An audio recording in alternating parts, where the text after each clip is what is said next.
Hi guys, good morning. So for today's video, magiging for Lola muna tayo kasi ayan na nga. Welcome back to my channel. And for today's video, it's a raw video. Charing. Ayun na nga.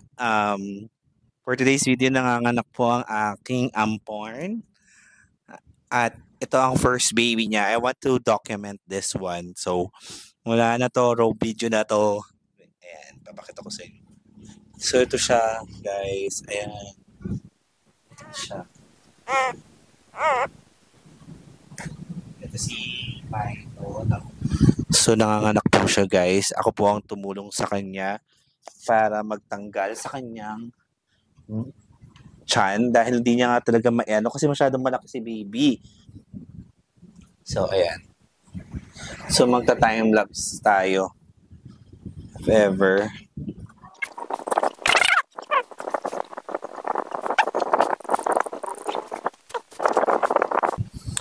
Ayan, lumalapit ang kanyang baby sa kanya. Milo masaktan na. So na atang dumede. Si Milo pa naman malikot.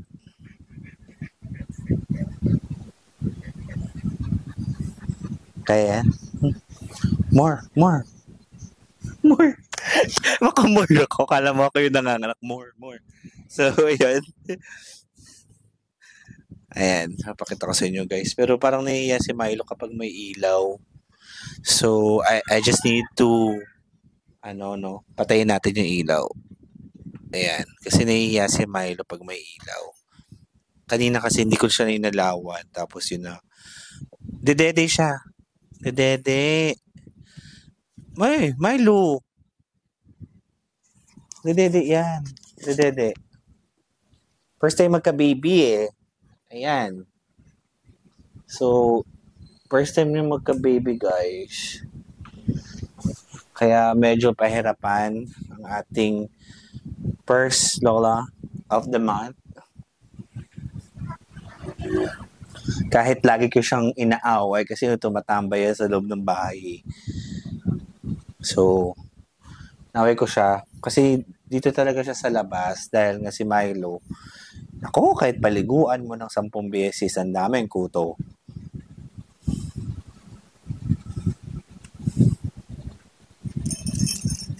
Kaya mo yan, ha? Baby. Kasi yung baby mo. Kunin mo na yung baby mo. So, time lapse mo na.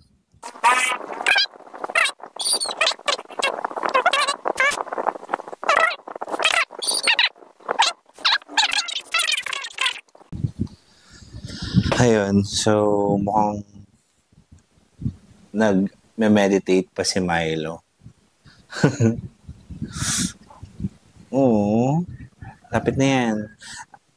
Ang oras na guys, actually kanina umiyak siya mga 4. And it's already, wait lang, liwanag. Wait lang. 5. Ayan. Ay, hindi niyo pala kasi makikita kasi itong ano na to, yung, ayan, 5. Kasi maliwanag siya. Basta 5 na. So, 5:09 na. And right now, we're still waiting kung nilalabas pa ba. Kasi syempre, kailangan tutulungan si Milo. Nahihirapan siya. Ang laki ng baby niya. Parang ako dito kumadrona ng aso. Ganon. Kumadrona ng aso. Paresyo Dila, actually, this is the second time na nanganak si Milo kasi yung first time niya ay na nga po, lahat po ng baby niya. Parang nakunan po siya, ganun. So, lahat ng baby niya, tags that time. Pero salamat sa Diyos at nabuhayan tayo ng kahit masama yung ugali ko kay Milo. Kasi siya, guys, si Milo po ay napulot ko somewhere. Nung lasing na lasing po ako. Just give you a background kung saan ko nakuha si Milo. Si Milo po, I was drunk that time. Englishero. So, hindi, yun nga. ano ako nun, nalasing. And then, nag-joyride ako. Mali po ako ng napin. So, ang napin ko po ay SM Molino from SM Bacoor. So, napunta po ako ng SM Molino. And then, yung time na yun, I don't know, basta na humiga na ako sa sa floor. Tapos, paghiga ako sa floor, may lumalapit sa akin aso. Ang kulit-kulit niya, guys. Promise. Sobrang kulit niya, which is si Milo. Tapos dinadilaan niya ako somewhere. So, syempre, nakahiga ka sa, syempre lasing ka na, diba? Tapos nakahiga ka sa, So, dinadilaan niya ako. Dahil sa kanya, nagising ako, guys. So, nagising ako dahil nga, diba, lasenggo, mawala ang mga phone, ang mga pera, doon sa pinagpwestuhan ko sa hinigaan ko. Ang kulit talagang inano niya ako. I mean, si ate mo Milo, ang kulit kasi nga, inano niya ako, dinilaan niya ako that time. Tapos yun, so nagising ako, tapos naalimpungatan ako, like parang sabi ko, kailangan ko na umuwi talaga kasi nandun ako sa SM Molino. Tapos yun, nag-book po ako ulit ng joyride. And then suddenly, ginanon ko siya. Talagang niyakap ko siyang ganon. Pag yakap kong ganon, sinama ko siya sa joyride. Tapos, kinabukasan, pagising ng lola mo, meron ng asong kasama. So, which is si Milo yun. And then, ayun nga, makulit po talaga siya. Actually, matalino siyang aso kasi sobrang kulit niya.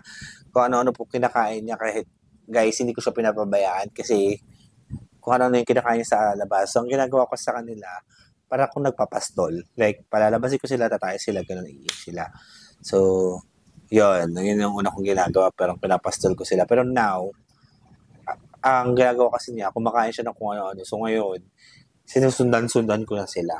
So, ganun na yung eksena.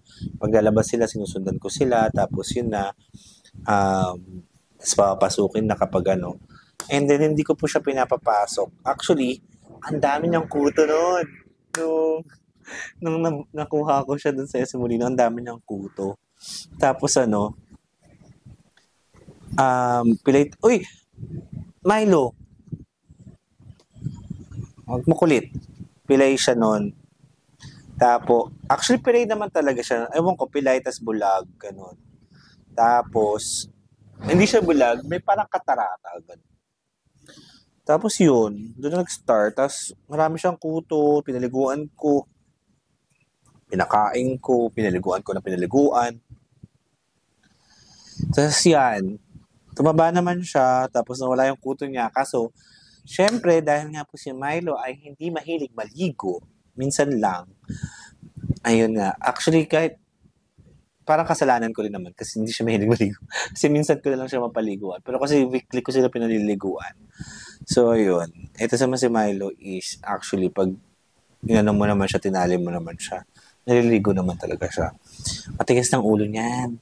Pag nasa loob ng bahay, pinapalabas ko kasi nga, ang kulit-kulit. Kinakain lahat, pati yung pagkain ng pusa, pagkain ng lahat. So, dito siya sa tindahan. Dito siya nagstay sa tindahan. Sabi kong kwento, no? Tapos, yun. Nabuntis siya noong una, ang bumembang sa kanya.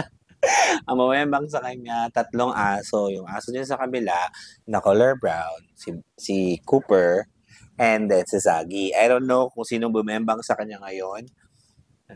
Pero dahil nabuntis siya, alam ko kung bumembang sa kanya, mahilig, is si Milo. Ay, si Milo. Si Cooper. Yun ang lagi bumibembang sa kanya, si Cooper. So, I think this is a baby from Cooper. Yan siya. Ano ba ang ginagawa mo? Palipat-lipat ka. Ay, pinagalitan, di ba? Matigas ulo. So, yun lang. Update ko kayo later. Medyo mahaba yung kwento ko. Pero at least, di ba? May awareness na kayo kung ano siya. Tapos, yun nga. Ilan kaya ang magiging anak niya? Hulaan nyo, guys. Ang makahula, may 100 pesos Gcash sa akin. Bye! Sige, yun lang. Hey, guys. Good evening. So, basically, it's almost 5 to 5, 24 hours. Charing. So, it's already 5:41 ng... Wait, hold on. 5:41 na. So, update kay baby. as a for Lola. So yung update natin guys is yun nga isa pa rin yung baby niya. So if you want to see that guys, let's see papakita ko sa inyo. Wait lang. So dito na ako sa labas and eto na siya. Wait lang, papakita ko sa inyo. Ito lang siya, nag-iisa lang. Ito yung kagabi. So walang ilaw guys. So pakita ko na lang sa inyo, nag-iisa lang siya. It's color black. So hindi pa yun nanganganak si Milo. Kung manganganak pa siya, ewan ko. Pero ang tagal na, no? 5 to 5. Hindi ko alam kung may laman pa yung tiyan niya. Pero ito na siya. No, akin na to. No, hindi mo naman binabantayan, iniiwan mo eh. No, akin na to. Diyan ka na. Ano ka? Ayan. So, ayun lang. I-update ko sa inyo. Ayan. So, nakita niyo naman yung baby niya. So, isa pa lang talaga yung baby niya. To give you a context, so, baka nga si Milo, si Cooper ang tatay. So, ito naman si Zaggy. Zaggy, ka dito. Ito kanya si Zaggy. Zaggy, come here. Ito po si Zaggy na umano rin sa kanya. Ayan. Ito po si Zaggy. Say hi, Zaggy boy. Siya po ay isang half poodle, half aspin. Ayan. So, ayun siya. So, yun din yung bumibembang sa kanya minsan. So nga si Zaggy na lang, diba? Cute. Pero okay lang. Wala naman tayong choice kasi si Cooper. Cute din naman si Cooper. No? Ito kasi 5 years old, 6 years old sa akin. August 2023, 22, 23, 24, 25, 22, 23, 24, 25. 4 years old pala. Basta, yun na. I love you. So, yun lang guys. Ito ko natapos ng video na to. Sana mag-enjoy kayo. And very raw lang tong video na to. May mga konting cut dahil nga syempre, hindi pwede sabihin sa camera. So, kakat natin. So, yun lang. If new ka lang dito sa channel na to, don't forget to subscribe to my channel and don't forget to like, share. Pa-share na din. Diba? And yun lang. Paalam. Bye. Bye-bye na. Bye-bye!